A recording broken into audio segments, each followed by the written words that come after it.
ಅನುದಿನ ಅನುಕ್ಷಣ ಮನೆಯಲ್ಲೂ ಕಲಿಯೋಣ, ಕಲಿಕೆಯ ಹೊಸ ಹಾದಿಯಲಿ ಜೊತೆಗೂಡಿ ಹೆಜ್ಜೆಯ ಹಾಕೋಣ, ಸಂತಸದಿ ಕಲಿಯೋಣ ನಮ್ಮ ಹೆಮ್ಮೆಯ ಈ ಕ್ಲಾಸಿನಲ್ಲಿ. Yes sir. Yes teacher. Present ma'am. ಎಲ್ಲರಿಗೂ ನಮಸ್ಕಾರ. 6ನೇ ತರಗತಿಯ ಸಮಾಜ ವಿಜ್ಞಾನ ವಿಷಯದಲ್ಲಿ ಬರ್ತಕ್ಕಂತಹ ಭೂಗೋಳ ವಿಜ್ಞಾನದ ಕೊನೆಯ ಅಧ್ಯಾಯ ಆಫ್ರಿಕಾ ಕೇಂದ್ರೀಯ ಭೂಖಂಡದ ಮುಂದುವರೆದ ಭಾಗವನ್ನು ನಾವು ಈಗ ನೋಡ್ತಾ ಹೋಗೋಣ. ಮಕ್ಕಳೇ, ನಾವು ಕಳೆದ ತರಗತಿಯಲ್ಲಿ ಸುಮಾರು ವಿಚಾರಗಳನ್ನು ಚರ್ಚೆ ಮಾಡಿದ್ದೀವಿ ಅಲ್ವಾ ಮಕ್ಕಳ? ಸೊ ಅದರ ಪ್ರಶ್ನೆಗಳನ್ನು ಕೇಳ್ತಾ ಪುನರ್ಮನನ ಮಾಡ್ಕೊಳ್ತಾ ಮುಂದಿನ ತರಗತಿಗೆ ಹೋಗೋಣ. ರೆಡಿ ಅಲ್ವಾ ಮಕ್ಕಳ ಎಲ್ಲ? ಪುನರ್ಮನನದಲ್ಲಿ ಮೊದಲನೇ ಪ್ರಶ್ನೆ ಹೀಗಿದೆ: ವಿಕ್ಟೋರಿಯಾ ಜಲಪಾತ ಸೃಷ್ಟಿಸಿರುವ ನದಿ ಯಾವುದು? ಹೇಳ್ತೀರಲ್ವಾ? ಎಸ್, ವೆರಿ ಗುಡ್ ಮಕ್ಕಳ, ನಿಮ್ಮ ಉತ್ತರ ಸರಿ, ಜಾಂಬೇಜಿ ನದಿ. ಎರಡನೇ ಪ್ರಶ್ನೆ ನೋಡೋಣ.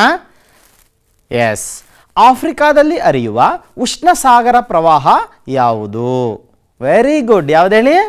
ಎಸ್, ನಿಮ್ಮ ಉತ್ತರ ಸರಿ, ಮೊಜಾಂಬಿಕ್ ಉಷ್ಣ ಸಾಗರ ಪ್ರವಾಹ. ಮುಂದೆ ಹೋಗೋಣ ಮಕ್ಕಳ. ಪ್ರಶ್ನೆ 3, ಆಫ್ರಿಕಾ ಖಂಡದ 4 ಪ್ರಮುಖ ನದಿಗಳನ್ನು ತಿಳಿಸಿ. ಕಳೆದ ತರಗತಿಯಲ್ಲಿ ನೋಡಿದ್ದೀವಿ, ಹೇಳ್ತೀರಲ್ವಾ? ಯಾರು ಹೇಳ್ತೀರಿ? S, very good. ಆಫ್ರಿಕಾ ಖಂಡದ 4 ನದಿಗಳು ನೈಲ್, ಕಾಂಗೋ, ಝೈರೆ. ಕಾಂಗೋ ನದಿಯನ್ನು ಝೈರೆ ಅಂತಲೂ ಕೂಡ ಕರೀತಾರೆ. ನೈಜರ್ ಮತ್ತು ಜಾಂಬೇಜಿ ನದಿಗಳು. ಮುಂದಿನ ಪ್ರಶ್ನೆ, ಮೊರಾಕೊ, ಉತ್ತರ ಅಲ್ಜೀರಿಯಾ ಮತ್ತು ಕೇಪ್ ಪ್ರಾಂತ್ಯಗಳಲ್ಲಿ ಎಂತಹ ವಾಯುಗುಣ ಕಂಡುಬರುತ್ತದೆ? ಎಸ್, ವೆರಿ ಗುಡ್, ಮೆಡಿಟರೇನಿಯನ್ ವಾಯುಗುಣ ಪ್ರದೇಶ. ಮುಂದಿನ ಪ್ರಶ್ನೆ, ಸಮಭಾಜಕ ವೃತ್ತದ ಸದಾ ಹಸಿರಾಗಿರುವ ಅರಣ್ಯಗಳ ಮುಖ್ಯ ಲಕ್ಷಣಗಳೇನು? ಹೇಳ್ತೀರಲ್ವಾ? Very good. ಸಮಭಾಜಕ ವೃತ್ತದ ಸದಾ ಹಸಿರಾಗಿರುವ ಅರಣ್ಯಗಳ ಮುಖ್ಯ ಲಕ್ಷಣಗಳೆಂದರೆ ಅವೆಲ್ಲ ಅಗಲವಾದ ಎಲೆಗಳನ್ನು ಹೊಂದಿದೆ ಮತ್ತು ಅಪ್ಪು ಸಸ್ಯಗಳನ್ನು ಅಂದರೆ ಅಧಿಸಸ್ಯ ಗುಣಗಳನ್ನು ಹೊಂದಿದೆ. ಇಲ್ಲಿ ಬೆಳೆಯೋದಕ್ಕೆ ಸಸ್ಯಗಳು ಮತ್ತೊಂದು ಮರಗಳ ಸಹಾಯವನ್ನು ಪಡೆದುಕೊಳ್ಳುತ್ತವೆ. ಹಾಗಾದರೆ ಮುಂದಿನ ತರಗತಿಗೆ ಹೋಗೋಣ. ಎಸ್, ಹಾಗಾದರೆ ಈ ತರಗತಿಯಲ್ಲಿ ನಾವು ಏನೇನು ಸಾಮರ್ಥ್ಯಗಳನ್ನು ಕಲ್ತ್ಕೊತೀವಪ್ಪ ಅಂದರೆ ಆಫ್ರಿಕಾದ ಪ್ರಮುಖ ಪ್ರಾಣಿ ಸಂಪತ್ತುಗಳನ್ನು ಕುರಿತು ತಿಳ್ಕೊತೀವಿ. ಎರಡನೇದು ವ್ಯವಸಾಯ, ಕೈಗಾರಿಕೆ ಮತ್ತು ಬೆಲೆ ಬಾಳುವ ಖನಿಜಗಳ ಬಗ್ಗೆ ನಾವು ತಿಳಿದುಕೊಳ್ತೀವಿ. ಹಾಗೆ ಮೂರನೇದು ಆಫ್ರಿಕಾದ ಜನಸಂಖ್ಯೆ, ಬೆಳವಣಿಗೆ, ಹಂಚಿಕೆ ಹಾಗೂ ಜನಸಾಂದ್ರತೆಯನ್ನು ನಾವು ತಿಳ್ಕೊತೀವಿ. ಎಲ್ಲ ರೆಡಿನಾ ಮಕ್ಕಳ? Yes, very good. ಇಲ್ಲಿನ ಪ್ರಾಣಿ ಸಂಪತ್ತು ನೋಡ್ತಾ ಹೋದರೆ ಆಫ್ರಿಕಾದ ವನ್ಯ ಪ್ರಾಣಿ ಸಂಪತ್ತಿನಲ್ಲಿ ಬಹಳ ವೈವಿಧ್ಯತೆ ಇದೆ ಅಲ್ಲವೇ? ನಿಮಗೂ ಗೊತ್ತು. ಇದಕ್ಕೆ ಕಾರಣ ಏನು ನಿಮಗೆ ತಿಳಿದಿದೆಯೇ? ಇಲ್ಲ ತಾನೇ? ಎಸ್, ಬನ್ನಿ ನೋಡ್ಕೊಂಬರೋಣ. ಇಲ್ಲಿನ ವಾಯುಗುಣದ ಪರಿಸ್ಥಿತಿ, ಮೇಲ್ಮೈ ಲಕ್ಷಣ, ಅರಣ್ಯ, ಮಣ್ಣಿನ ಪ್ರಕಾರಗಳು ಮತ್ತು ಏಷ್ಯಾ ಮತ್ತು ಯುರೋಪ್ ಖಂಡಗಳ ಸಂಪರ್ಕ ಈ ಬಗೆಯ ಪ್ರಾಣಿ ವೈವಿಧ್ಯತೆಗೆ ಕಾರಣವಾಗಿದೆ. ಇಲ್ಲಿನ ವಾಯುಗುಣದ ಪರಿಸ್ಥಿತಿನೇ ಇಲ್ಲಿನ ವೈವಿಧ್ಯತೆಗೆ ಕಾರಣ ಅಂತ ಹೇಳಬಹುದು. ನಾವು ಇಲ್ಲಿ ಮಳೆಕಾಡು ಪ್ರದೇಶ ಬಹಳಷ್ಟು ಪ್ರಾಣಿಗಳ ತಾಣವಾಗಿದೆ. ಈ ಮಳೆಕಾಡುಗಳಲ್ಲಿ ಯಾವ್ಯಾವ ತರಹದ ಪ್ರಾಣಿಗಳು ಇದ್ದಾವೆ ಗೊತ್ತಾ ಮಕ್ಕಳ? ನೋಡ್ಕೊಂಬರೋಣ. ಎಸ್, ಏನಿದು? ವೆರಿ ಗುಡ್, ಚಿಂಪಾಂಜಿ, ಹಾಗೆ ವಿವಿಧ ಬಗೆಯ ಮಂಗಗಳು, ಹಾಗೆ ಎಸ್ ಏನಿದು? ಗೊರಿಲ್ಲಾ, ಚಿರತೆ, ಕಾಡೆಮ್ಮೆ, ಹಾಗೆ ಮೊಸಳೆಗಳು ಮತ್ತು ನೀರಾನೆಗಳು ನದಿಗಳು ಮತ್ತು ಜಲಾವೃತ ಹಾಗೂ ಜೌಗು ಪ್ರದೇಶಗಳಲ್ಲಿ ಕಂಡುಬರ್ತವೆ. ಯಾವ್ಯಾವಪ್ಪ ಅಂದರೆ ಮೊಸಳೆ, ನೀರಾನೆ. ವೆರಿ ಗುಡ್ ಮಕ್ಕಳ. ಹಾಗೆ ಮುಂದುವರೆದು ಆಕರ್ಷಕ ವಿವಿಧ ಬಣ್ಣದ ಪಕ್ಷಿಗಳು ಕೂಡ ಇಲ್ಲಿ ಸರ್ವೇ ಸಾಮಾನ್ಯವಾಗಿ ಕಂಡುಬರ್ತವೆ. ಯಾವ್ಯಾವು? ಉಷ್ಟ್ರ ಪಕ್ಷಿ, ಗರುಡ ಪಕ್ಷಿ, ಮಿಂಚುಳ್ಳಿ. ಅರ್ಥವಾಯ್ತಾ ಮಕ್ಕಳ? ಎಸ್, ಮುಂದೆ ನೋಡೋದಾದರೆ ಉಷ್ಣವಲಯದ ಹುಲ್ಲುಗಾವಲು ಮತ್ತು ಸವನ್ನ ಪ್ರದೇಶಗಳಲ್ಲಿ ಎಂತಹ ಪ್ರಾಣಿಗಳು ಕಂಡುಬರ್ತವೆ ಗೊತ್ತಾ ನಿಮಗೆ? ಇಲ್ಲ ಅಲ್ವಾ? ನೋಡಿ, ಝೀಬ್ರಾ, ಕಾಡು ಬೆಕ್ಕು, ಜಿರಾಫೆ, ಗೇಂಡಾಮೃಗ, ಆನೆ, ಇಂಪಾಲ, ಚೀತಾ, ಹಾಗೆ ಆಫ್ರಿಕಾದ ಸಿಂಹಗಳು. ಇವು ಉಷ್ಣವಲಯದ ಹುಲ್ಲುಗಾವಲು ಪ್ರದೇಶಗಳಲ್ಲಿ ಮತ್ತು ಸವನ್ನ ಪ್ರದೇಶಗಳಲ್ಲಿ ಕಂಡುಬರುವ ಪ್ರಾಣಿಗಳು. ಹಾಗಾದರೆ ಮರುಭೂಮಿ ಪ್ರದೇಶದಲ್ಲಿ ಕಂಡುಬರುವ ಪ್ರಾಣಿಗಳು ಯಾವ್ಯಾವು? ನೋಡಿ, ಚೇಳು, ಹಲ್ಲಿ, ಮರುಭೂಮಿ ನರಿ ಹಾಗೂ ವಿವಿಧ ಬಗೆಯ ಕೀಟಗಳನ್ನು ನಾವಿಲ್ಲಿ ಮರುಭೂಮಿ ಪ್ರದೇಶಗಳಲ್ಲಿ ಕಾಣಬಹುದು. ಹಾಗೆ ಮುಂದುವರಿತಾ ಮಕ್ಕಳೇ, ಇದರೊಂದಿಗೆ ಜಿಂಕೆ ಜಾತಿಗೆ ಸೇರಿದ ಸುಂದರವಾದಂತಹ ಪ್ರಾಣಿ ಕತ್ತೆ, ಕುದುರೆ ಹಾಗೆ ಅಡ್ಡಾಕ್ಷ ಎನ್ನುವಂತಹ ಮತ್ತೊಂದು ವಿಶೇಷವಾದಂತಹ ಒಂದು ಪ್ರಾಣಿಯನ್ನು ಕೂಡ ನಾವಿಲ್ಲಿ ಮರುಭೂಮಿ ಪ್ರದೇಶಗಳಲ್ಲಿ ಕಾಣಬಹುದು. ಅರ್ಥವಾಯ್ತಲ್ಲ ಮಕ್ಕಳ? ಮುಂದೆ ನೋಡೋದಾದರೆ ಒಂಟೆ. ನೀವು ಎಲ್ಲರೂ ನೋಡಿದ್ದೀರ, ಒಂಟೆನ ನೋಡಿದ್ದೀರಲ್ವಾ? ಒಂಟೆ ಬಹಳ ಮಹತ್ವದ ಹಾಗೂ ಎಲ್ಲರಿಗೂ ತಿಳಿದಿರುವಂತಹ ಮರುಭೂಮಿ ಪ್ರಾಣಿ.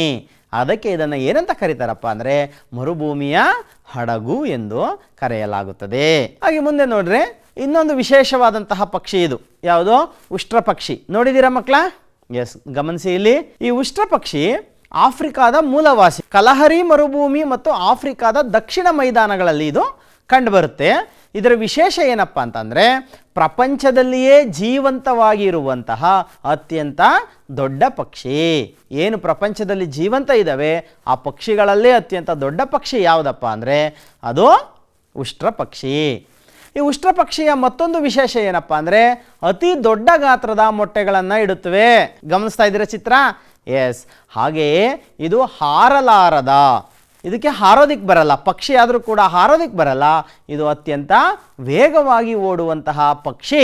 ಹಾಗೆ ಇದರ ಇನ್ನೊಂದು ವಿಶೇಷ ಏನಪ್ಪ ಅಂತ ಅಂದರೆ ತನ್ನ ಕಾಲುಗಳಲ್ಲಿ 2 ಬೆರಳುಗಳನ್ನು ಹೊಂದಿರುವ ಪ್ರಪಂಚದ ಏಕೈಕ ಪಕ್ಷಿ. ನೋಡಿ, ಈ 2 ಬೆರಳುಗಳನ್ನು ಹೊಂದಿರತಕ್ಕಂತಹ ಪಕ್ಷಿ ಬೇರೆ ಯಾವುದೂ ಇಲ್ಲ, ಅದು ಇದು ಒಂದೇ. ಅರ್ಥವಾಯ್ತಲ್ಲ ಮಕ್ಕಳ? ಮುಂದೆ ಹೋಗೋಣ. ಇಲ್ಲಿನ ಆಫ್ರಿಕಾದ ವ್ಯವಸಾಯ ಮತ್ತು ಕೈಗಾರಿಕೆಗಳನ್ನು ನೋಡ್ತಾ ಹೋಗೋಣ. ಆಫ್ರಿಕಾದ ಬಹಳಷ್ಟು ದೇಶಗಳಲ್ಲಿ ವ್ಯವಸಾಯವೇ ಅತ್ಯಂತ ಪ್ರಮುಖ ಆರ್ಥಿಕ ಚಟುವಟಿಕೆ ಆಗಿದೆ. ಸುಮಾರು 75%ಕ್ಕೂ ಹೆಚ್ಚು ಜನರು ಇಲ್ಲಿ ವ್ಯವಸಾಯದಲ್ಲಿ ತೊಡಗಿದ್ದಾರೆ. ಹಾಗೆ ಸಮಭಾಜಕ ವೃತ್ತ ಪ್ರದೇಶವನ್ನು ಹೊರತುಪಡಿಸಿ ಆಫ್ರಿಕಾದ ಬಹಳಷ್ಟು ದೇಶಗಳಲ್ಲಿ ಒಕ್ಕಲುತನನೇ ತಮ್ಮ ಜೀವನದ ಆಧಾರವಾಗಿ ಬೇಸಾಯವನ್ನು ಮಾಡಿಕೊಂಡು ಬಂದಿದ್ದಾರೆ. ಆಗಲೇ ಈ ಆಸ್ಟ್ರೇಲಿಯಾದಲ್ಲಿ ಆಧುನಿಕ ರಾಸಾಯನಿಕ ಗೊಬ್ಬರಗಳ ಬಳಕೆಯಾಗಲಿ ಕೀಟನಾಶಕಗಳ ಬಳಕೆಯಾಗಲಿ ಉಪಯೋಗಗಳಾಗಲಿ ಇಲ್ಲಿ ಕಂಡುಬರಲ್ಲ. ಅಷ್ಟೇ ಅಲ್ಲದೆ ಬಹಳಷ್ಟು ಕಡೆ ಒಕ್ಕಲುತನ ಮಾನವನ ಶ್ರಮದಿಂದಲೇ ನಡೆಯುತ್ತದೆ. ಹಾಗಾಗಿ ಇಲ್ಲಿನ ಇಳುವರಿ ಕೂಡ ತುಂಬ ಕಡಿಮೆ. ಇವರು ಯಂತ್ರೋಪಕರಣಗಳನ್ನು ಬಳಸ್ಕೊಂಡು ಹೊಸ ತಂತ್ರಜ್ಞಾನಗಳನ್ನು ಬಳಸ್ಕೊಂಡು ವ್ಯವಸಾಯ ಮಾಡುವಂತಹದ್ದನ್ನು ಇನ್ನೂ ಕಲ್ತಿಲ್ಲ. ಆಫ್ರಿಕಾದಲ್ಲಿ ಬರುವ ಆಹಾರ ಬೆಳೆಗಳು ಯಾವ್ಯಾವು? ಮೆಕ್ಕೆಜೋಳ, ಭತ್ತ, ನವಣೆ. ಗಮನಿಸಿ ಮಕ್ಕಳ, ತುಂಬಾ ಮಕ್ಕಳು ನವಣೆಯನ್ನ ನೋಡಿರಲ್ಲ. ಸಿಹಿ ಆಲೂಗೆಡ್ಡೆ, ಗೆಣಸು, ಕಡಲೆಕಾಯಿ, ಬಟಾಣಿ ಹಾಗೂ ಹಿಟ್ಟಿನ ಬೆಳೆಗಳನ್ನ ಇಲ್ಲಿ ಪ್ರಧಾನ ಬೆಳೆಗಳಾಗಿ ಬೆಳಿತಾರೆ. ಇಲ್ಲಿವರೆಗೂ ಆಹಾರದ ಬೆಳೆಗಳನ್ನ ನೋಡಿದ್ವಿ. ವ್ಯಾಪಾರ ಬೆಳೆಗಳನ್ನ ಈಗ ನೋಡ್ತಾ ಹೋಗೋಣ. ಏನಿದು? Very good, coffee.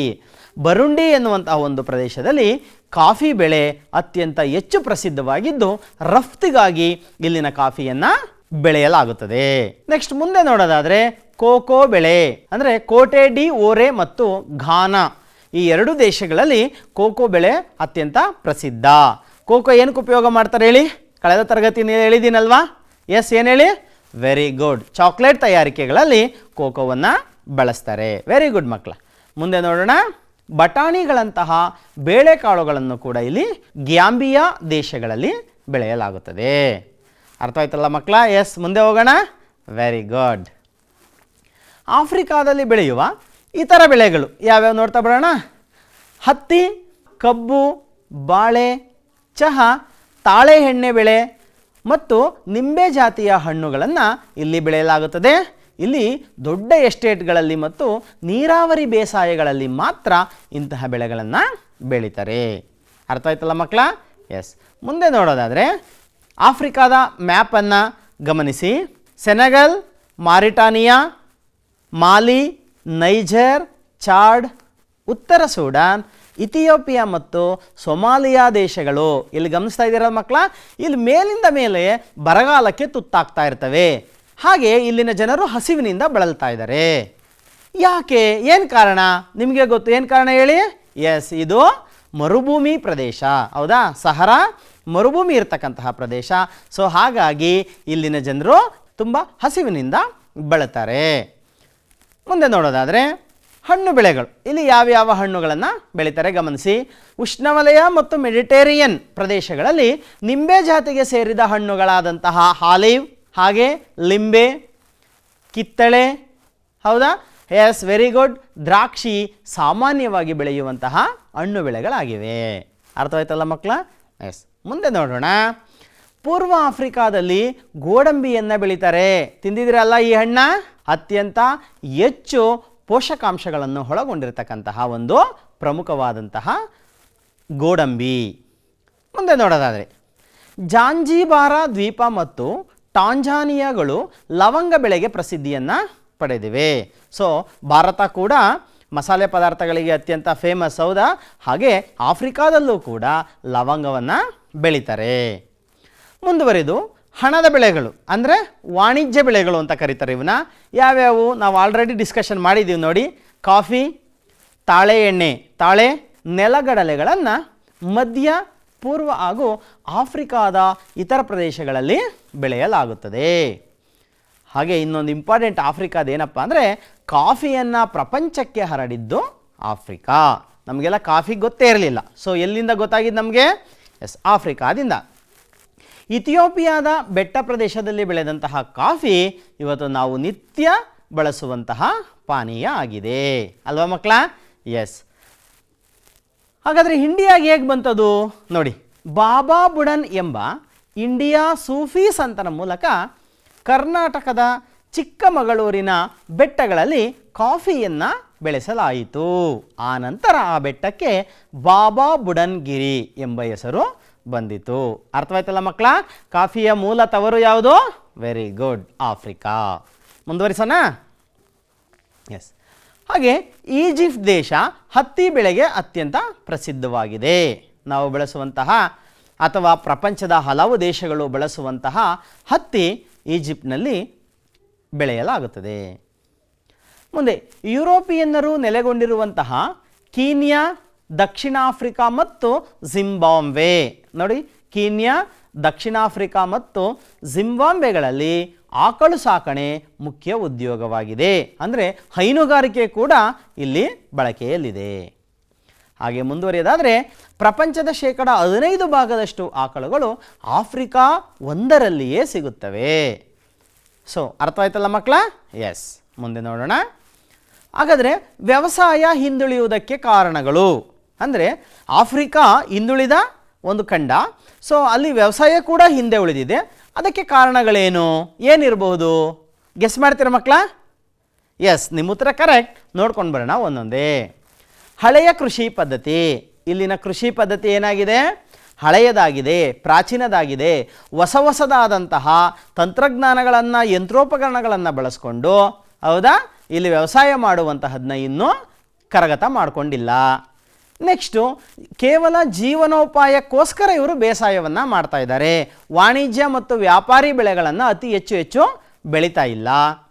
ಆಮೇಲೆ ಆಲ್ರೆಡಿ ಹೇಳ್ದಾಗೆ ಹಳೆಯ ಕೃಷಿ ಉಪಕರಣಗಳನ್ನೇ ಬಳಸ್ಕೊತಾ ಇದ್ದಾರೆ, ಹೊಸ ತಂತ್ರಜ್ಞಾನಗಳನ್ನು ಬಳಸ್ಕೊಂಡಿಲ್ಲ. ಆಮೇಲೆ ಅವುಗಳನ್ನೆಲ್ಲ ಬಳಸ್ಕೊಳ್ಳೋಕ್ಕೆ ಅಂದರೆ ಉತ್ತಮ ಕೃಷಿ ಉಪಕರಣಗಳನ್ನು ಬಳಸ್ಕೊಂಡು ವ್ಯವಸಾಯವನ್ನು ಮಾಡಲಿಕ್ಕೆ ಬೇಕಾದಂತಹ ಅಕ್ಷರ ಜ್ಞಾನ ಇವರಲ್ಲಿ ಇಲ್ಲ. ಅನಕ್ಷರತೆ ಎದ್ದು ತಾಂಡವವಾಡ್ತಾ ಇದೆ. ತುಂಬ ಅನಕ್ಷರಸ್ಥರಿಲ್ಲಿ ಇದ್ದಾರೆ. ಹಾಗೆ ಬುಡಕಟ್ಟು ಪದ್ಧತಿ ಅಂದರೆ ಅವರು ಸಮಾಜದಲ್ಲಿ ಮೊದಲೇ ಅಂದ್ಕೊಂಡ್ಬಿಟ್ಟಿರ್ತಾರೆ, ಏನು ನಮ್ಮದು ಅಂದರೆ ನಮ್ಮ ಪ್ರಪಂಚ ಅಂದರೆ ಇಷ್ಟೇ. ಸೊ ಏನಿದೆ ನಮ್ಮ ಬೇಸಾಯದ ಭೂಮಿ, ಈ ಬೇಸಾಯದಲ್ಲಿ ಏನು ವ್ಯವಸಾಯ ಅವತ್ತಿಂದ ಏನು ಮಾಡ್ಕೊಂಬಂದಿದ್ವಿ ಆ ಮಾತ್ರ ಬೆಳೆ ಬೆಳೆಯೋಣ. ಸೊ ಆ ರೀತಿಯಾದಂತಹ ಒಂದು ಪದ್ಧತಿ ಇವರಲ್ಲಿದೆ. ಸೊ ಹಾಗಾಗಿ ಇವರು ಕೂಡ ವ್ಯವಸಾಯದಲ್ಲಿ ಮುಂದೆ ಬರಲಿಕ್ಕೆ ಆಗ್ತಾ ಇಲ್ಲ. ಹಾಗೆ ಬಂಡವಾಳದ ಕೊರತೆ. ಸೊ ನಾವು ಏನೇ ಮಾಡಬೇಕು ಅಂದರೆ ಹೊಸ ತಂತ್ರಜ್ಞಾನಗಳನ್ನು ಬಳಸ್ಕೋಬೇಕು ಅಂದರೆ ಏನು ಬೇಕು? ನಮಗೆ ಬಂಡವಾಳ ಬೇಕು. ಆ ಬಂಡವಾಳದ ಕೊರತೆಯೂ ಕೂಡ ಒಂದು ಪ್ರಮುಖ ಕಾರಣ ಆಗಿದೆ. ಸೊ ಹಾಗೆ ವಿದೇಶಿ ಬಂಡವಾಳದ ಹೂಡುವಿಕೆಯ ಕೊರತೆ ಕೂಡ ಜಾಸ್ತಿ ಆಗಿದೆ. ಸೊ ವಿದೇಶಿಯರು ಕೂಡ, ಹೌದಾ, ವಿದೇಶಿ ಬಂಡವಾಳ ಕೂಡ ಆಫ್ರಿಕಾಗೆ ಬಂದರೆ ಸೊ ವ್ಯವಸಾಯ ಮುಂದುವರಿಯುವ ಸಾಧ್ಯತೆಗಳು ಎಲ್ಲ ಇದೆ. ಸೊ ಹಾಗಾಗಿ ವಿದೇಶಿ ಬಂಡವಾಳದ ಹೂಡಿಕೆ ಕೂಡ ಇಲ್ಲಿ ಕೊರತೆಯಾಗಿದೆ. ಯಾರೂ ಕೂಡ ಆಫ್ರಿಕಾ ಖಂಡಗಳಲ್ಲಿ ಬಂಡವಾಳವನ್ನು ಹೂಡ್ತಾ ಇಲ್ಲ. ಸೊ ಹಾಗಾಗಿ ಅವರು ವ್ಯವಸಾಯದಲ್ಲಿ ಹಿಂದೆ ಇದ್ದಾರೆ. ಅರ್ಥವಾಯ್ತಲ್ಲ ಮಕ್ಕಳ? ಎಸ್. ಮುಂದೆ ನೋಡೋಣ.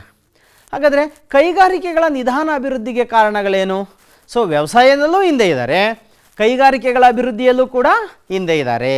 ನಾವು ಇಲ್ಲಿವರೆಗೂ ವ್ಯವಸಾಯದ ಹಿಂದುಳಿಯುವಿಕೆಗೆ ಕಾರಣಗಳನ್ನು ನೋಡ್ಕೊತಾ ಬಂದ್ವಿ. ಹಾಗಾದರೆ ಕೈಗಾರಿಕೆಗಳ ನಿಧಾನ ಅಭಿವೃದ್ಧಿಗೆ ಕಾರಣಗಳೇನು? ವೆರಿ ಇಂಪಾರ್ಟೆಂಟ್ ನೋಡ್ರಿ. ಇಲ್ಲಿ ಅನೇಕ ದೇಶಗಳು ನೀರು, ಅರಣ್ಯ, ಖನಿಜ ಸಂಪತ್ತುಗಳಿಂದ ಶ್ರೀಮಂತವಾಗಿದ್ದಾವೆ. ಆದರೆ ಅವುಗಳನ್ನು ಬಳಸ್ಕೊಂಡು ಅಭಿವೃದ್ಧಿ ಆಗುವಂತಹ ಕಲೆ ಅವರಲ್ಲಿ ಇನ್ನೂ ಬೆಳೆದು ಬಂದಿಲ್ಲ. ಇಲ್ಲಿ ನೈಸರ್ಗಿಕ ಸಂಪತ್ತಿನ ಹಂಚಿಕೆ ಸಮಾನ ಆಗಿಲ್ಲ. ಎಲ್ಲ ದೇಶಗಳು ನೈಸರ್ಗಿಕ ಹಂಚಿಕೆ ಸಮಾನವಾಗಿಲ್ಲ. ಇಲ್ಲಿಯ ಬಹಳಷ್ಟು ದೇಶಗಳ ಆರ್ಥಿಕತೆ ಆವಾಗಲೇ ಹೇಳಿದಾಗೆ ಬೇಸಾಯದಲ್ಲಿ ಅವಲಂಬಿತ ಆಗಿದೆ. ಆಗಲೇ ಕಳೆದ ಕ್ಲಾಸಲ್ಲಿ ಹೇಳಿದ್ದೀವಿ, ಎಷ್ಟು ಕಮ್ಮಿ ಅಂದರೆ ಹೆಚ್ಚು ಕಮ್ಮಿ 75% ಭಾಗದಷ್ಟು ಜನ ವ್ಯವಸಾಯವನ್ನು ಅವಲಂಬಿಸಿದ್ದಾರೆ. ಆಮೇಲೆ ಇನ್ನೊಂದು ವೆರಿ ಇಂಪಾರ್ಟೆಂಟು, ಗಮನಿಸಿ ಮಕ್ಕಳ, ಕಳೆದ ಶತಮಾನದ ಮಧ್ಯಕಾಲದವರೆಗೂ ಕೂಡ ಆಫ್ರಿಕಾದ ನೈಸರ್ಗಿಕ ಸಂಪತ್ತು ಯುರೋಪಿಯನ್ನರಿಂದ ಲೂಟಿಗೆ ಒಳಗಾಗುತ್ತಲೇ ಇತ್ತು. ಸೊ ಯುರೋಪಿಯನ್ಸ್ ಅಂತ ಏನು ನಾವು ಕರಿತೀವಿ, ಬ್ರಿಟಿಷರ್ಸು, ಸೊ ಅವರಿಂದಲೂ ಕೂಡ ಇಲ್ಲಿ ಏನಾಗಿದೆ, ಲೂಟಿ ಆಗಿದೆ. ಇದು ಕೈಗಾರಿಕೀಕರಣ ನಿಧಾನವಾಗಿ ಬೆಳವಣಿಗೆ ಆಗಲಿಕ್ಕೆ ಕಾರಣ ಆಗಿದೆ. ಸರ್ ಇಷ್ಟೇನಾ? ಇದೊಂದೇ ಕಾರಣದಿಂದ ಆಫ್ರಿಕಾ ಕೈಗಾರಿಕೆಗಳು ಬೆಳವಣಿಗೆ ಆಗಿಲ್ವಾ? ಎಸ್, ಇಲ್ಲ, ಇನ್ನೂ ಕಾರಣಗಳಿದ್ದಾವೆ. ಏನೇನು ನೋಡ್ಕೊಂಬರೋಣ ಬನ್ನಿ. ಒಂದನೇದು ಮೂಲಭೂತ ಸೌಕರ್ಯಗಳ ಕೊರತೆ. ಯಾವುದೇ ಸರ್ಕಾರ ಮೂಲಭೂತ ಸೌಕರ್ಯಗಳನ್ನು ಚೆನ್ನಾಗಿ ಬೆಳವಣಿಗೆ ಮಾಡಿ ಕೊಟ್ಟರೆ, ಸೊ ಅಲ್ಲಿನ ಜನ ಏನು ಮಾಡ್ತಾರೆ, ಕೈಗಾರಿಕೆಗಳ ಬೆಳವಣಿಗೆಗೆ ಆಸಕ್ತಿ ತೋರಿಸ್ತಾರೆ. ಎರಡನೇದು ಬಂಡವಾಳದ ಕೊರತೆ. ಸೊ ಮೇನ್ ಬೇಕಾಗಿರೋದೇ ಕೈಗಾರಿಕೆಗಳನ್ನ ಸ್ಥಾಪನೆ ಮಾಡಲಿಕ್ಕೆ ಏನು? ಬಂಡವಾಳ. ಆ ಬಂಡವಾಳದ ಕೊರತೆ ಕೂಡ ಇಲ್ಲಿ ಎದ್ದು ಕಾಣ್ತಾ ಇದೆ. ಹಾಗೆ ತಂತ್ರಜ್ಞಾನದ ಕೊರತೆ. ಹೊಸ ಹೊಸ ಮೆಷಿನ್ಸ್ಗಳನ್ನು, ಯಂತ್ರಗಳನ್ನು ಬಳಸ್ಕೊಂಡು ತಯಾರಿಸುವಂತಹ ವಸ್ತುಗಳು, ಆ ವಸ್ತುಗಳನ್ನು ಬಳಕೆ ಮಾಡಿಕೊಂಡು ಮಾರಾಟ ಮಾಡಿ ಬರುವಂತಹ ಲಾಭವನ್ನು ಪಡೆಯುವಂತಹ ಏನು ಈ ತಂತ್ರಜ್ಞಾನಗಳಿದ್ದಾವೆ, ಆ ತಂತ್ರಜ್ಞಾನದ ಕೊರತೆ ಕೂಡ ಇಲ್ಲಿ ಎದ್ದು ಕಾಣ್ತಾ ಇದೆ. ಸೊ ಹಾಗೆ ನುರಿತ ಕಾರ್ಮಿಕರ ಕೊರತೆ, ಅಂದರೆ ಟ್ರೈನ್ಡ್ ಎಂಪ್ಲಾಯೀಸ್ ಅಂತ ಕರೀತಾರೆ. ಈ ಟ್ರೈನ್ಡ್ ಎಂಪ್ಲಾಯೀಸ್ ಅನ್ನೋರು ಇಲ್ಲಿ ತುಂಬ ಕಡಿಮೆ ಇದ್ದಾರೆ. ಮಾನವ ಸಂಪನ್ಮೂಲ ಇದೆ, ಮಾನವ ಸಂಪನ್ಮೂಲ ಇಲ್ಲ ಅಂತ ಏನಿಲ್ಲ, ಆದರೆ ನುರಿತ ಕಾರ್ಮಿಕರ ಕೊರತೆ ಇಲ್ಲಿ ಎದ್ದು ಕಾಣ್ತಾ ಇದೆ. ಅದಕ್ಕೆ ಕಾರಣ ಅನಕ್ಷರತೆ ಕೂಡ ಒಂದು. ಹಾಗೆ ಮುಂದೆ ನೋಡಿದ್ರೆ ಕಡಿಮೆ ಕೊಳ್ಳುವ ಶಕ್ತಿ, ಹಾಗೆ ರಾಜಕೀಯ ಗೊಂದಲಗಳು. ನಾವು ಯಾವುದೇ ಒಂದು ಉತ್ಪನ್ನವನ್ನು ಉತ್ಪಾದನೆ ಮಾಡಿದ್ರೆ ಅದಕ್ಕೇನು ಸಿಗಬೇಕು? ಮಾರ್ಕೆಟ್ ಸಿಗಬೇಕು, ಹೌದಾ? ಆ ಮಾರುಕಟ್ಟೆಯಲ್ಲಿ ವ್ಯಾಪಾರ ಆದರೆ ತಾನೇ ಮತ್ತೆ ಬೇರೆ ವಸ್ತುಗಳನ್ನು ತಯಾರು ಮಾಡಿ ಮಾರ್ಕೆಟ್ಗೆ ತಗೊಂಬಂದು ಲಾಭ ಮಾಡಲಿಕ್ಕಾಗೋದು. ಹಾಗಾದರೆ ಆಫ್ರಿಕಾದ ಜನರಲ್ಲಿ ಕೊಂಡುಕೊಳ್ಳುವ ಶಕ್ತಿ ಕೂಡ ಕಡಿಮೆ ಇದೆ. ಹಾಗೆ ರಾಜಕೀಯ ಗೊಂದಲಗಳು ಹಲವಾರು ಕಾರಣಗಳಿಂದ ಆಫ್ರಿಕಾ ದೇಶದಲ್ಲಿ ಕೈಗಾರಿಕಾ ಅಭಿವೃದ್ಧಿ ಕುಂಠಿತ ಆಗ್ತಾ ಇದೆ. ಅರ್ಥವಾಯ್ತಲ್ಲ ಮಕ್ಕಳ? ಎಸ್, ಮುಂದೆ ನೋಡೋಣ. ಕಳೆದ ಕೆಲವು ದಶಕಗಳಲ್ಲಿ ಕೈಗಾರಿಕೀಕರಣಕ್ಕೆ ಒಳಗಾಗುತ್ತಿರುವ ದೇಶಗಳು. ಸೊ ಇದರ ನಡುವೆಯೂ ಕೂಡ, ಅಂದರೆ ಇಂತಹ ಸಮಸ್ಯೆಗಳ ನಡುವೆಯೂ ಕೂಡ ಕೆಲವು ದೇಶಗಳು ಕೈಗಾರಿಕೀಕರಣದಲ್ಲಿ ಮುಂದುವರಿತಾ ಇದ್ದಾವೆ. ಹಾಗಾದರೆ ಯಾವ್ಯಾವು? ಮ್ಯಾಪನ್ನು ಗಮನಿಸ್ತಾ ಇದ್ದೀರಲ್ವ ಮಕ್ಕಳ? ಎಸ್ ನೋಡಿ, ಜಿಂಬಾಬ್ವೆ, ಹಾಗೆ ಅಲ್ಲಿ ಬ್ಲಿಂಕ್ ಆಗ್ತಾ ಇದೆ ಗಮನಿಸಿ, ನೈಜೀರಿಯಾ, ಈಜಿಪ್ಟ್, ಅಲ್ಜೀರಿಯಾ ಮತ್ತು ದಕ್ಷಿಣ ಆಫ್ರಿಕಾ. ಗಮನಿಸಿದ್ರಲ್ವ ಮಕ್ಕಳ? ಎಸ್, ಬ್ಲಿಂಕ್ ಆಗ್ತಾ ಇದೆಯಲ್ಲ? ಎಸ್, ಆ ಭಾಗ. ಸೊ ಜವಳಿ ಉದ್ಯಮ ಅಂದರೆ ಬಟ್ಟೆ ತಯಾರಿಕೆ, ಔಷಧಿ ಮತ್ತು ಆಹಾರ ಸಂಸ್ಕರಣ, ಚರ್ಮ ಉತ್ಪಾದನೆ ಹಾಗೂ ಪಾನೀಯ ಉದ್ದಿಮೆಗಳು ಇಲ್ಲಿ ಜಾರಿಗೆ ಬರ್ತಾ ಇದ್ದಾವೆ. ಮುಂದೆ ನೋಡೋದಾದರೆ ಬೃಹತ್ ಉದ್ದಿಮೆಗಳಾದಂತಹ ಕಬ್ಬಿಣ ಮತ್ತು ಉಕ್ಕು, ರಬ್ಬರ್, ಸಿಮೆಂಟ್ ಮತ್ತು ಪೆಟ್ರೋ ರಾಸಾಯನಿಕಗಳ ತಯಾರಿಕೆಗಳು ಕೂಡ ದಕ್ಷಿಣ ಆಫ್ರಿಕಾದಲ್ಲೇ ಕೇಂದ್ರೀಕರಣ ಆಗ್ತಾ ಇದ್ದಾವೆ. ಯಾಕೆ ಬೃಹತ್ ಉದ್ದಿಮೆಗಳು ಒಂದೇ ಕಡೆ ದಕ್ಷಿಣ ಆಫ್ರಿಕಾದಲ್ಲೇ ಕೇಂದ್ರೀಕರಣ ಆಗ್ತಾ ಇದ್ದಾವೆ ಅಂದರೆ, ಸೊ ಇಲ್ಲಿ ಸಿಗ್ತಕ್ಕಂತಹ ಮಾನವ ಸಂಪನ್ಮೂಲ ಇರ್ಬೋದು, ಇಲ್ಲಿ ಸಿಗ್ತಕ್ಕಂತಹ ಮೂಲಭೂತ ಸೌಕರ್ಯಗಳಿರ್ಬೋದು, ಸೊ ಅಲ್ಲಿ ಹೆಚ್ಚಿಗೆ ಇದೆ ಅಂತ ಭಾವಿಸ್ಕೊಳ್ಳೋಣ. ಮುಂದೆ ನೋಡೋದಾದರೆ ಅಲ್ಜೀರಿಯಾ, ಟ್ಯುನೀಸಿಯಾ, ಈಜಿಪ್ಟ್ ಮತ್ತು ಜಿಂಬಾಬ್ವೆ ದೇಶಗಳಲ್ಲಿ ಕಬ್ಬಿಣ ಮತ್ತು ಉಕ್ಕು ಕೈಗಾರಿಕೆಗಳು ಹಂಚಿಕೆ ಆಗಿದ್ದಾವೆ. ಈ 4 ದೇಶಗಳಲ್ಲಿ ಕಬ್ಬಿಣ ಮತ್ತು ಉಕ್ಕು ಕೈಗಾರಿಕೆಗಳು ಇದ್ದಾವೆ. ಆಫ್ರಿಕಾದ ಇತರ ಪ್ರಮುಖ ಕೈಗಾರಿಕೆಗಳು ಯಾವ್ಯಾವು ಅಂದರೆ ಕಬ್ಬಿಣ ಮತ್ತು ಉಕ್ಕು ಕೈಗಾರಿಕೆಗಳ ಜೊತೆಗೆ ಆಫ್ರಿಕಾದ ಇತರ ಪ್ರಮುಖ ಕೈಗಾರಿಕೆಗಳು ವಿದ್ಯುತ್ ಯಂತ್ರ, ಎಲೆಕ್ಟ್ರಿಕ್, ಹೌದಾ, ಎಲೆಕ್ಟ್ರಿಕ್ಗಳನ್ನು ತಯಾರು ಮಾಡ್ತಕ್ಕಂಥದ್ದು. ನೆಕ್ಸ್ಟ್ ಸಾರಿಗೆ ಉಪಕರಣಗಳು, ವೆಹಿಕಲ್ಸ್ಗೆ ಬೇಕಾದಂತಹ ಪಾರ್ಟ್ಸಸ್, ಹಾಗೆ ಟ್ರ್ಯಾಕ್ಟರ್ಸ್, ಹೌದಾ, ರೈತರ ಮಿತ್ರ ಅಂತ ಏನು ಕರಿತೀವಿ ಟ್ರ್ಯಾಕ್ಟರ್ಗಳ ತಯಾರಿಕೆಗಳು ಕೂಡ ಇಲ್ಲಿ. ಹಾಗೆ ಸಮರಕ್ಕೆ ಬಳಕೆಯಾಗುವ ವಿಮಾನಗಳ ಜೋಡಣೆ, ಈ ರೀತಿಯಾದಂತಹ ಕೈಗಾರಿಕೆಗಳು ಇಲ್ಲಿ ಕಂಡು ಬರ್ತಾ ಇದ್ದಾವೆ. ಮುಂದೆ ಆಫ್ರಿಕಾ ಖಂಡ ಅಪಾರವಾದ ಖನಿಜ ಸಂಪತ್ತನ್ನು ಹೊಂದಿದೆ. ಸೊ ಆದರೆ ಬೆಲೆ ಬಾಳುವಂತಹ ವಜ್ರ, ಬಂಗಾರ ಮತ್ತು ಪ್ಲಾಟಿನಮ್ಗಳನ್ನು ಹೆಚ್ಚು ಹೆಚ್ಚು ಉತ್ಪಾದನೆ ಮಾಡಲಾಗುತ್ತೆ. ಹಾಗಾದರೆ ಯಾವುದನ್ನು ಎಲ್ಲಿ ಹೆಚ್ಚಿಗೆ ಉತ್ಪಾದನೆ ಮಾಡ್ತಾರೆ ನೋಡೋಣ. ಎಸ್, ವೆರಿ ಗುಡ್ ಮಕ್ಕಳ. ವಜ್ರವನ್ನು ನೋಡೋಣ. ಪ್ರಪಂಚದ ಒಟ್ಟು ವಜ್ರದ ನಿಕ್ಷೇಪದಲ್ಲಿ 80% ಆಫ್ರಿಕಾ ಒಂದರಲ್ಲೇ ಕಂಡು ಬರ್ತಾ ಇದೆ.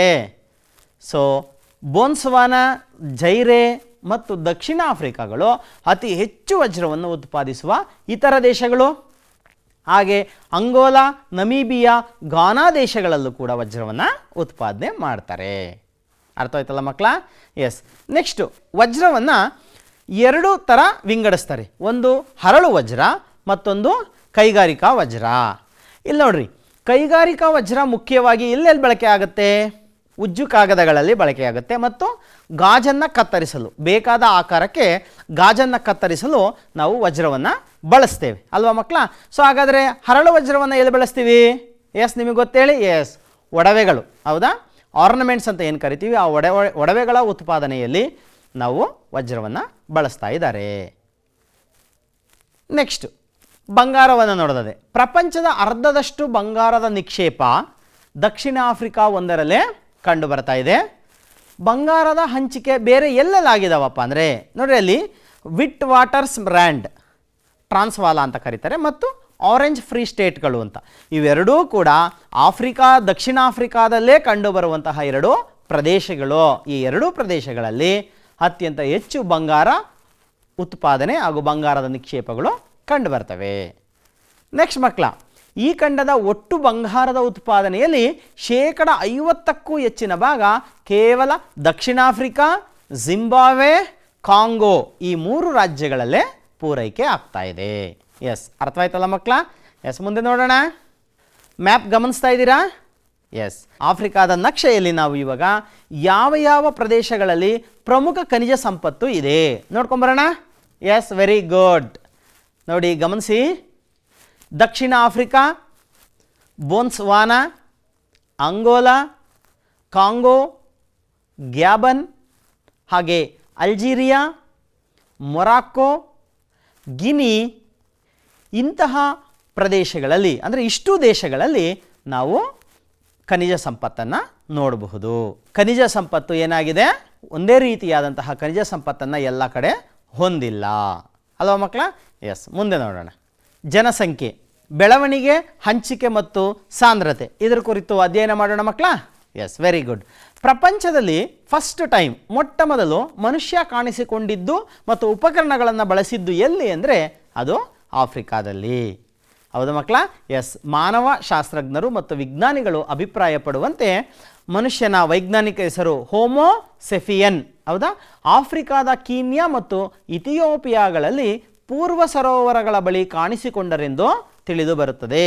ಹಾಗೆ ಮಾನವಶಾಸ್ತ್ರಜ್ಞರು ಮತ್ತು ವಿಜ್ಞಾನಿಗಳು ಹೇಳಿರುವಂತಹ ಮಾತು, ಹೋಮೋಸೆಫಿಯನ್ ಎನ್ನುವಂತಹ ವರ್ಗ ಅಂದರೆ ಮನುಷ್ಯನ ವೈಜ್ಞಾನಿಕ ಹೆಸರು, ಇವರು ಆಫ್ರಿಕಾದ ಕೀನ್ಯಾ ಮತ್ತು ಇಥಿಯೋಪಿಯಾಗಳ ಪೂರ್ವ ಸರೋವರಗಳ ಬಳಿ ಕಾಣಿಸಿಕೊಂಡ್ರು. ನೆಕ್ಸ್ಟ್, ಪ್ರಧಾನವಾಗಿ ನೀಗ್ರೋ ಹಾಗೂ ಅವರ ಮೂಲ ನಿವಾಸಿಗಳ ಗುಂಪುಗಳಿಂದ ಕೂಡಿದೆ.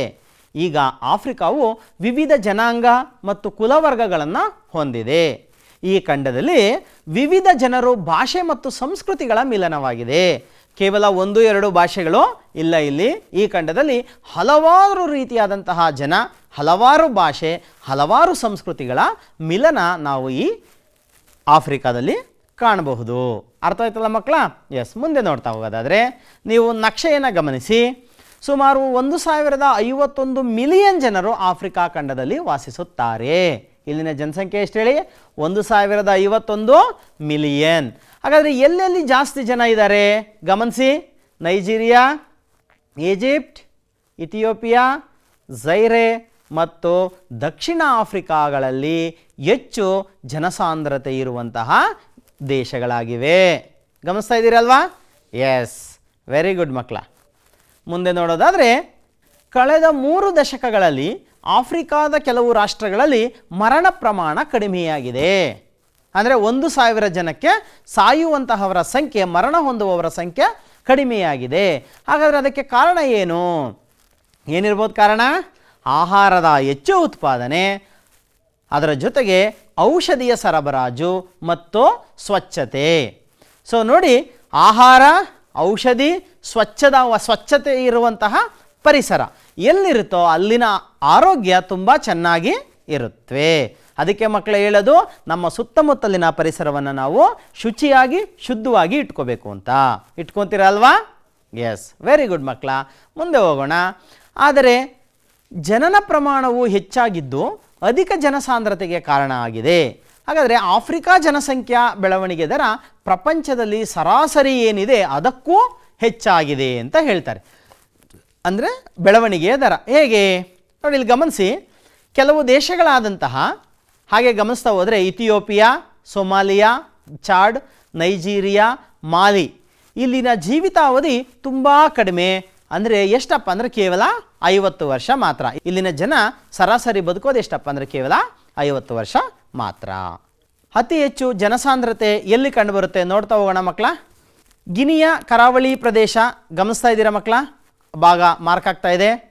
ಸೊ ಹಾಗೆ ನೈಲ್ ನದಿಯ ಕಣಿವೆಯ ಭಾಗ, ಅತಿ ಹೆಚ್ಚು ಜನಸಾಂದ್ರತೆ ಕಂಡುಬರುವಂತಹ ಗಿನಿಯ ಕರಾವಳಿ ಪ್ರದೇಶ, ಹಾಗೆ ನೈಲ್ ನದಿಯ ಕಣಿವೆ, ಪೂರ್ವ ಆಫ್ರಿಕಾದ ಎತ್ತರ ಪ್ರದೇಶಗಳು ಮಾರ್ಕ್ ಆಗ್ತಾ ಇದೆ, ಗಮನಿಸಿ ಮಕ್ಕಳ. ಹಾಗೆ ಮಡಗಾಸ್ಕರ್ ಭಾಗ, ಉತ್ತರದ ಕರಾವಳಿ, ಹಾಗೆ ದಕ್ಷಿಣ ಆಫ್ರಿಕಾದ ಭಾಗ, ವೆರಿ ಗುಡ್. ಜಿಂಬಾಬ್ವೆ, ಝೈರೆ ನಗರಗಳು ಅತ್ಯಂತ ಹೆಚ್ಚು ಜನಸಾಂದ್ರತೆಯನ್ನು ಪಡೆದಿರುವಂತಹ ದೇಶಗಳಾಗಿವೆ. ಮುಂದುವರಿದು ಕಡಿಮೆ ಜನಸಾಂದ್ರತೆ ಎಲ್ಲೆಲ್ಲಿದೆ ನೋಡೋಣ. ಮರುಭೂಮಿ ಭಾಗ, ಪರ್ವತ ಪ್ರದೇಶ ಹಾಗೂ ಸಮಭಾಜಕ ವೃತ್ತದ ಅಭಯಾರಣ್ಯ ಭಾಗಗಳಲ್ಲಿ ಕಂಡುಬರುತ್ತದೆ. ಅದರಲ್ಲೂ ಲಿಬಿಯಾದ ಸಹರಾ ಮತ್ತು ಅಲ್ಜೀರಿಯಾಗಳಲ್ಲಿ, ಪ್ರಶ್ನೆ ಕೇಳ್ಬೋದು, ನೆನಪಿರಲಿ ಮಕ್ಕಳ, ಲಿಬಿಯಾದ ಸಹರಾ ಮತ್ತು ಅಲ್ಜೀರಿಯಾಗಳಲ್ಲಿ ಕಡಿಮೆ ಜನಸಾಂದ್ರತೆ ಇದೆ. ಇಲ್ಲಿಯ ಜನಸಾಂದ್ರತೆ ಎಷ್ಟಿದೆಯಪ್ಪ ಅಂದರೆ ಪ್ರತಿ ಚದರ ಕಿಲೋಮೀಟರ್ಗೆ ಕೇವಲ 15 ಜನರು ವಾಸ ಮಾಡ್ತಾ ಇದ್ದಾರೆ. ಅಂದರೆ ಒಂದು ಚದರ ಕಿಲೋಮೀಟರ್ಗೆ ಎಷ್ಟು ಜನ ವಾಸ ಮಾಡ್ತಾರೆ ಅನ್ನೋದನ್ನ ಕಂಡಿಡಿದು ಹೇಳೋದೇ ಜನಸಾಂದ್ರತೆ ಮಕ್ಕಳ. ಸೊ ಇಲ್ಲಿ ಜನಸಾಂದ್ರತೆ ಪ್ರತಿ ಚದರ ಕಿಲೋಮೀಟರ್ ಕೇವಲ 15 ಜನರು ವಾಸ ಮಾಡ್ತಾರೆ. ಮುಂದೆ ಆಫ್ರಿಕಾದ ಜನರನ್ನು 4 ಗುಂಪುಗಳಾಗಿ ವಿಭಾಗ ಮಾಡಿದ್ದಾರೆ.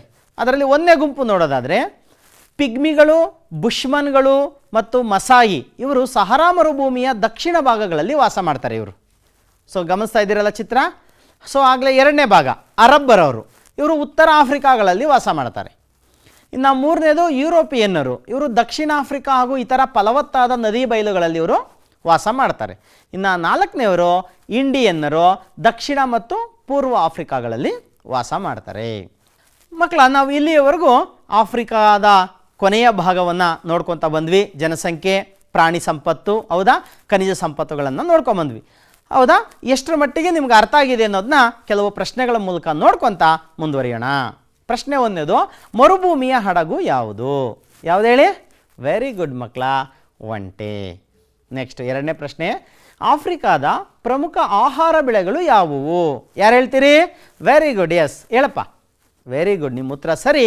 ಮೆಕ್ಕೆಜೋಳ, ಭತ್ತ, ನವಣೆ, ಸಿಹಿ ಆಲೂಗಡ್ಡೆ ಮತ್ತು ಗೆಣಸು, ಕಡಲೆಕಾಯಿ, ಬಟಾಣಿ ಮತ್ತು ಹಿಟ್ಟಿನ ಬೆಳೆಗಳು. ವೆರಿ ಗುಡ್ ಮಕ್ಕಳ. ಮುಂದೆ ಹೋಗೋಣ. ಅತಿ ಹೆಚ್ಚು ವಜ್ರ ನಿಕ್ಷೇಪ ಕಂಡುಬರುವ ದೇಶ ಯಾವುದು? ಹೇಳ್ತೀರಲ್ವಾ? ವೆರಿ ಗುಡ್, ದಕ್ಷಿಣ ಆಫ್ರಿಕಾ.